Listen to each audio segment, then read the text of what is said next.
Kumilos na, walang pagdadalawang isip na kakasuhan na di umano ng libel case ang dating senador na si Antonio Trillanes at sigaw ng taong bayan. 1 billion libel case dapat ang ipataw. Pero bago ang lahat, kung bago ka pa lamang sa aming channel, please huwag kalimutang mag-like, subscribe at i-click ang notification bell para mas maging updated ka palalo sa lahat pa ng bagong video na i-upload namin. At eto na nga mga kababayan, katatapos lamang na pagdinig ng Quad Committee patungkol sa di umano'y AGK na nangyari sa kampanya noon kontra ipinagbabawal na gamot ng dating administrasyong Duterte. Dating Senator Antonio Trillanes bigla na lamang lumitaw sa pagdinig at kung saan naglabas ng mga ebidensyang di umano'y puros kasinungalingan lamang para lamang ipahiya at siraan ang pamilyang Duterte sa publiko. At ngayon sa wakas nakapagpasya na ang dating Pangulong Rodrigo Duterte na sasampahan niya ng kaso si Antonio Trillanes ng libel case. Habang gumagawa umano ng kanyang TikTok live si Attorney Salvador Panelo ay bigla na lamang tumawag ang dating Pangulong Rodrigo Duterte at dito mismo sa live nila na pag-usapan ang kasong kanilang isasampa ni dating Pangulong Rodrigo Duterte kay dating Senador Antonio Trillanes at ang magiging legal counsel pa nito ay walang iba kundi si Salvador Panelo. Dito na pag-usapan din nila na tila magpapatunay sa mga kasinungalingan ni Antonio Trillanes na mali raw ang spelling ng mga pangalan ni Paulo Duterte at ng kanyang asawang si Hanilet na ipinakitang dokumento ni Antonio Trillanes sa Kongreso na magdidiin di umano sa drug money ng mga Duterte. Kung ating matatandaan sa pagdinig, tinanong ng mambabatas kung saan niya nakuha ang nasabing dokumento. Sinabi nito na inabot lamang di umano ito sa kanya. Kaya ayon sa ilan nating mga kababayan, halata di umanong gawa-gawa lamang at puros kasinungalingan. Wala daw talagang dignidad si Trillanes at hindi mapagkakatiwalaan. Pat lamang daw nasampahan ng kaso at pagbayarin ng 1 bilyon dahil sa kapal ng mukha na siraan at paratangan ng mga Duterte ng kung ano-anong mga kasinungalingan. Komento pa ng ilan nating mga kababayan online. Listado ka ngayon, Trililing. Dapat 1 bilyong libel case ang ikaso sa kanya para mahirapang makalabas. Sa kabila ng lahat ng kasinungalingan ni Trililing ay nanaig pa rin ang katotohanan. Gawa-gawa lang talaga niya ang lahat ng mga yan. Kapatid talaga ng maritesting asukari na ito. Mahiya ka naman kung mahiya ka pang natitira. Grabe, sobrang timbog ka dito. Kahit sa purok mo yan ipasa, hindi yan makakapasa. Akalain mo naman na mali-mali ang spelling ng mga pangalan. Ayaw ko na sa earth. Grabe na ang kabulastugan ng gobyerno na ito. Pati ang kasinungalingang ebidensya ni Trililing ay pinatulan pa ng duwagcom. Lalabas talaga ang katotohanan. Huli na naman si Trillanes. Peke talaga ang dokumento niya. Puros gawa-gawa. Kung totoo man yan, dapat kasuhan talaga siya ni dating Pangulong Duterte at pagbayarin ng 1 bilyon. Sa tagal ba naman niyang sinisiraan ng mga Duterte? Abay kulang pa iyan. Lagot ka ngayon, Trillanes. Abe, basag ang script ng duwagcom. Ebidensya ni Trillanes, mali-mali ang spelling. Kawawa talaga tong aso na ito. Pag makasuhan ng dating Pangulo, dapat 1 bilyon cyber libel case ang ikaso sa kanya para hindi na yan makalabas. Hindi na baling masira ang pagkatao niya. Basta lang magkapera dahil alam ng taong bayan na bayad yung Trillanes na yan.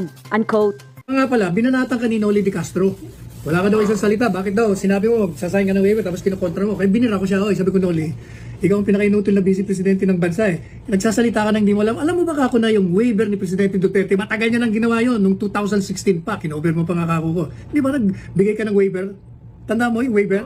Kaya lang hindi ka ako nirelease kasi joint account. Yung isa, anak niya. Kaya yung bangko, hindi nirelease. Pero sa totoo lang, pinarelease niya pa rin. Ang laman ng kanyang bangko ay 15 or 16,000 pesos lamang.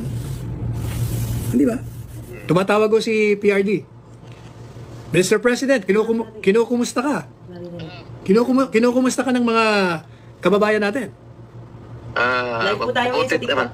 Naka-live tayo sa TikTok. Nagla-live ako nung pumasok ka. Sabi nila, kumusta ka na raw ba, Mr. President? Mabuti naman tumawag ako sa iyo kasi yung nungalingan ni Ay, hindi pala siya. Trillanes gusto kong i-consulta kasi I have to file libel cases against him. Ikaw mo yung abogado. So, para papasabihin ng tao totoo. Sabi ko na isang kapiting doon wala.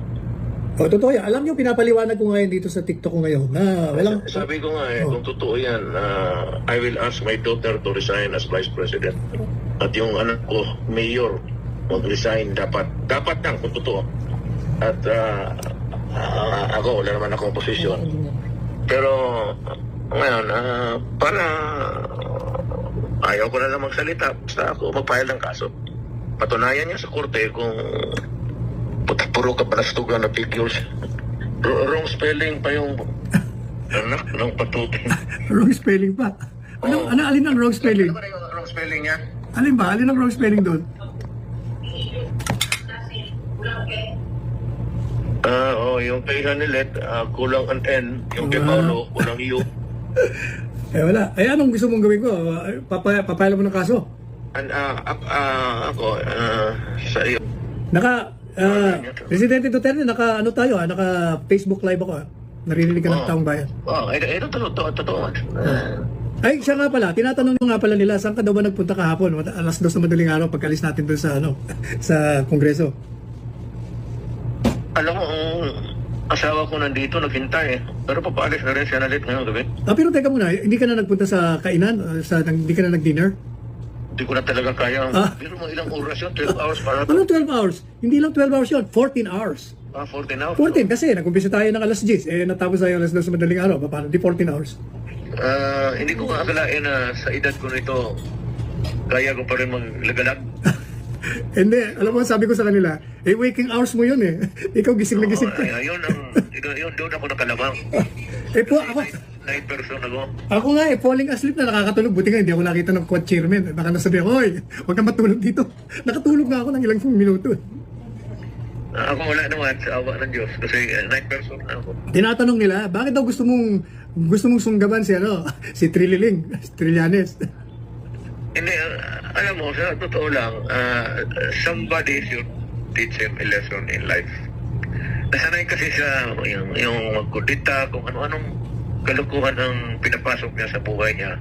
Manira ng ibang tao, sirain yung puri, bali, and he gets away with it. Now, it's about time na kailan bigyan siya ng leksyon. Total, ito naman, ang kalaban niya, ang totoo di umano yun, yung kanyang summary puro figures. Ang bangko ang magsabi kung mayroon o wala. Korte yan Tsaka niwala nga siya, Sir President. Dapat malaman na tao na totoo at hindi. Sabi ko nga, fake na fake yun. Kasi unang-una, hindi mo alam kung anong bangko yun. Saka wala naman magbibigay ng bangko ng gano'n. May secrecy. Secrecy law. Pati kung totoo man yun, secrecy law pa rin. Tsaka nga pala, binanatan ka ni Noli de Castro. Wala ka daw isang salita. Bakit daw? Sinabi mo, sasayang ka ng waiver, tapos kinukontra mo. Kaya binira ko siya. Sabi ko, Noli, ikaw ang pinaka-inutil na vice presidente ng bansa Nagsasalita ka nang di mo alam. Alam mo ba ako na yung waiver ni Presidente Duterte, matagal niya nang ginawa yun, nung 2016 pa, kinover mo pa nga kako ko. Di ba nagbigay ka ng waiver? Tanda mo yung waiver? Kaya lang hindi ka ako nirelease kasi joint account, yung isa, anak niya. Kaya yung bangko, hindi nirelease. Pero sa totoo lang, pinarelease niya pa rin. Ang laman ng kanyang bangko ay 15 or 16,000 pesos lamang. Hindi ba? Kaya mo nangyari. Kailan nga palang balik mo sa Davao? Baka bukas siguro matulog pa ako. Dapat talaga matulog. Pero bilib na bilib sa'yo lahat ng mga tao to, talagang ayaw mo pa umuwi Ayan. Basta gusto ko lang naman lumabas yung totoo. Ito, truth, yan lang, one word.